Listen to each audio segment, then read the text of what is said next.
प्रभात बच्चों। तो हम पढ़ रहे थे गद्य पाठ 2 बाल गोविंद भगत के प्रश्नोत्तर। कल हमने प्रश्न संख्या 1 से 4 तक के प्रश्नों के उत्तर को पढ़ लिया था। आपको समझाती जा रही थी मैं, और आपने आज देख भी लिए होंगे, शायद लिख भी लिए होंगे आप लोगों ने। चलिए आगे के प्रश्नों पर एक नज़र डालते हैं। प्रश्न नंबर 5 है, बाल गोविंद भगत की दिनचर्या लोगों के अचरज का कारण क्यों थी। यानी प्रश्न पूछा गया है कि बाल गोविंद भगत की जो दिनचर्या थी, दिनचर्या यानी रूटीन जो था, वो लोगों के आश्चर्य का कारण क्यों थी। मतलब लोगों को ऐसा क्यों लगता था कि इनका जो रूटीन है, जो दिनचर्या, वो बाकी लोगों से कुछ हटके है। देखिए उत्तर, बाल गोविंद भगत की दिनचर्या एक निश्चित ढर्रे पर चलती थी। तो बाल गोविंद भगत की जो दिनचर्या थी, यानी जो उनका रूटीन था, उसका एक निश्चित ढर्रा था। निश्चित ढर्रा मतलब हर चीज़ फिक्स थी कि कितने बजे क्या करना है। एक रूटीन था उनका, बिल्कुल निश्चित रहता था, उसी पर चलती थी, इसलिए लोगों के अचरज का कारण थी। लेकिन जो ग्रस्त लोग होते हैं, वो अपने कार्य को बिल्कुल निश्चित समय पर, मतलब एक सोच लो कि अगर हमें इतने बजे करना ही है, ऐसा नहीं हो पाता ग्रस्त लोगों के साथ में। लेकिन उन लोगों को इसी बात पर आश्चर्य होता था कि उनकी दिनचर्या इस निश्चित ढर्रे पर कैसे चलती रहती है।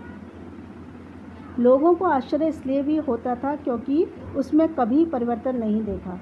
और लोगों को आश्चर्य ये होता था कि जो उनकी दिनचर्या है, चाहे कुछ भी हो जाए, सर्दी, गर्मी, बरसात, कोई भी मौसम हो, कुछ भी हो, उसमें कोई परिवर्तन क्यों नहीं होता। जबकि बाकी लोगों का हो ही जाता है, लेकिन उसमें कभी परिवर्तन नहीं होता था, इसलिए लोगों को और आश्चर्य होता था। वे सवेरे जल्दी उठकर गाँव से 2 मील दूर नदी स्नान को जाते। वहाँ से लौटते समय गाँव के बाहर पोखर के किनारे बैठकर गाते बजाते। तो उनकी क्या दिनचर्या थी, सुबह जल्दी उठ जाते थे वो, और गांव से 2 मील की दूरी पर एक नदी थी, वहाँ स्नान करने जाते थे, और वहाँ से लौटते समय एक निश्चित जगह थी जहाँ पर वो बैठते थे और गाना बजाना अपना वहाँ पर शुरू कर देते थे। खेतों में काम करते समय भी तथा अंधेरी रात में भी उनका गायन चलता रहता था। और चाहे वो खेत में काम कर रहे हों, चाहे बहुत अंधेरी रात हो, कुछ भी हो, उनका जो गाने का समय था निश्चित, वो चलता ही रहता था। जब पूरा गांव सो रहा होता, तब भगत जी का संगीत जगता और लोगों को जगाता। और उनकी दिनचर्या का एक अंश ये भी था कि जब सभी लोग सो जाते थे, तब वो जग रहे होते थे, और उनका संगीत भी जग रहा होता था, अर्थात वो गा रहे होते थे और लोगों को जगाता। यानी लोगों को, हालांकि सो रहे होते थे लोग, लेकिन एक तरह से अलर्ट रखता था लोगों को कि आपको सोना तो है, लेकिन फिर भी ध्यानपूर्वक सोना है। कार्तिक मास से उनकी जो प्रभातियाँ आरंभ होती, वे फागुन तक चलती। कार्तिक, मैंने आपको पाठ पढ़ाते समय बताया था, जो दिवाली जिस महीने में होती है वाला महीना होता है। तो कार्तिक से जो उनकी प्रभातियाँ शुरू होती, प्रभात यानी सुबह जल्दी उठना, स्नान करना, सारे जो नियम उनके शुरू होते थे, वो फागुन यानी होली तक चलता था। गर्मियों में उनके संगीत का जादू लोगों को शीतलता प्रदान करता, और गर्मियों की जो उमस भरी शाम होती थी, उसमें भी उनके संगीत का जो जादू होता था, वो लोगों को ठंडक देता था। सभी को आश्चर्य होता कि वे ग्रस्त होते हुए भी साधुता अपनाए हुए हैं। तो सबसे बड़ा लोगों के बीच आश्चर्य का कारण क्या था कि वो ग्रस्त होते हुए भी साधु वाले सारे गुणों को अपने चरित्र में लिए हुए रहते थे। तो लोगों के आश्चर्य का कारण यही था। अगला प्रश्न है, बाल गोविंद भगत के मधुर गायन की विशेषताएं लिखिए। देखिए उत्तर, बाल गोविंद भगत का स्वर इतना मोहक होता कि सुनने वाले मुग्ध होते। बाल गोविंद भगत जब गाते थे, उनका स्वर इतना मोहक यानी मन को मोह लेने वाला होता था कि लोग मुग्ध हो जाते थे, उस पर मोहित हो जाते थे। उनका गीत जादू की तरह प्रभावशाली होता था। उनका जो गायन होता था, ऐसे लोगों के सर चढ़ जाता था जिस तरह से कोई जादू कर दिया हो, जिसे सुनकर बच्चे झूम उठते, औरतों के होठ साथ में गाने के लिए काँप उठते। और जो उनका गाना सुनकर बच्चे जो थे वो झूमने लगते थे, डांस करने लगते थे, नाचने लगते थे। औरतों के होठ साथ गाने के लिए काँप उठते, औरतों के होठ हिलने लगते थे, और वो चाहते ना चाहते हुए भी उनके साथ साथ गाने लगती थी।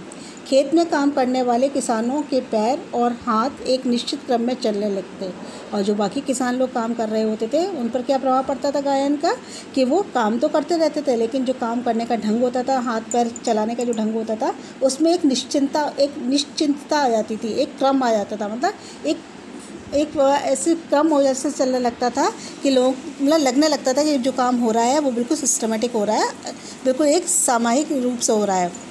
भयंकर सर्दी तथा गर्मियों की उमस भी डिगा नहीं सकती थी, और ये जो सारा काम उनका चलता था, उसमें चाहे सर्दी हो, चाहे गर्मी हो, चाहे कितनी भी उमस हो, इस क्रम को हिला नहीं सकती थी। उनके स्वर पर किसी चीज़ का भी प्रभाव दिखाई नहीं देता था।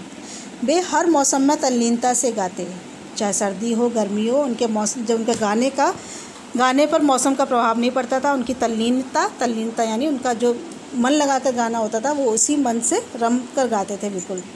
लोगों ने उनके संगीत का चरम उत्कर्ष उस दिन देखा जब उनके बेटे की मृत्यु हुई। और उनके मधुर गायन की सबसे बड़ी विशेषता तो लोगों ने उस दिन देखी जिस दिन उनके बेटे का निधन हुआ था, क्योंकि उनके उस दिन भी उनके स्वर में वही तल्लीनता, वही जोश और उत्साह दिखाई दे रहा था जो कि हमेशा दिखाई देता था। प्रश्न नंबर 7, कुछ मार्मिक प्रसंगों के आधार पर यह दिखाई देता है कि बाल गोविंद भगत प्रचलित सामाजिक मान्यताओं को नहीं मानते थे।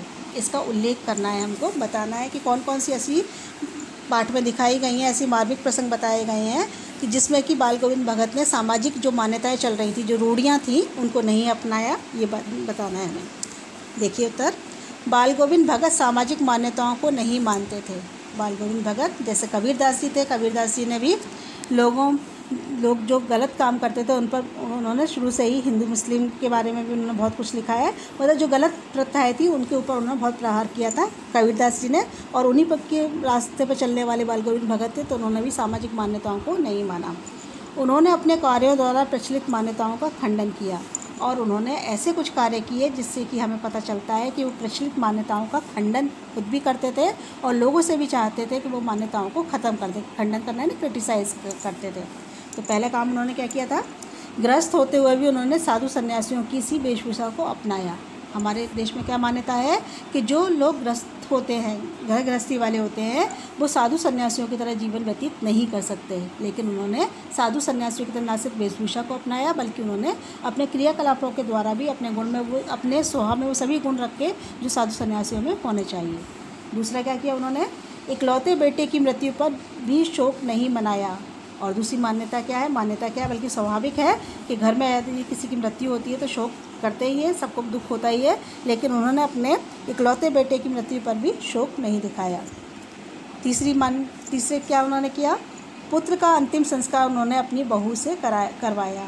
और हमारे समाज में मान्यता क्या है कि जिसकी भी मृत्यु होती है, अगर उसका बेटा है तो उसका बेटा अंतिम संस्कार करता है, यदि बेटे का हुआ है और कोई नहीं है तो बाप करता है, या मतलब जो भी करता है पुरुष ही करता है। लेकिन उन्होंने इस मान्यता का खंडन करते हुए अपनी बहू से अपने पुत्र का अंतिम संस्कार कराया।